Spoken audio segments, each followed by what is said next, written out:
Hey there everyone, in today's video I'm going to show you how to calculate percentage difference in Excel. It's a relatively simple formula to use, but it helps out a lot if you want to quickly scope out a sheet and see the relative difference between values, and basically easier to read and comprehend. It can be done just by using three cells, but of course in reality you can use way more. Anyway, let's just have one cell and name it relative change.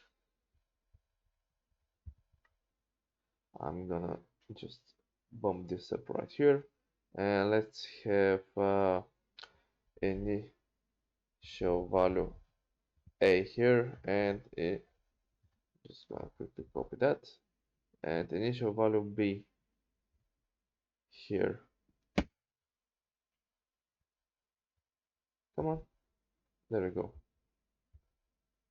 Okay,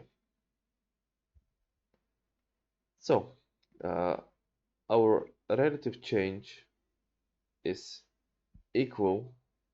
This is the percent difference. The relative change in the percent difference is equal to our initial value A in brackets minus our initial value B, and the result of that is divided by the initial value B again, like this.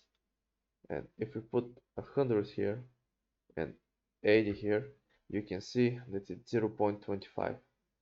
And if we multiply the whole thing afterwards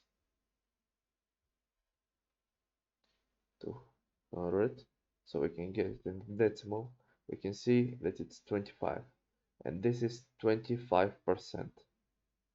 To sprucing things up, you can also add the percentage like so,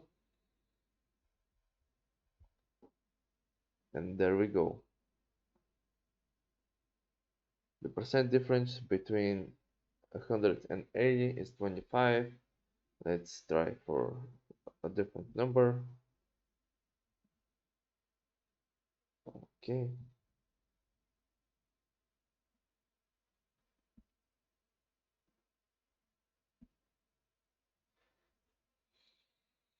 And that's pretty much it. That's how you can calculate percent differences between different numbers in Excel. And I really do hope this helped you a lot. If it did, leave a like and subscribe. And see you next time. Stay tuned for more tips.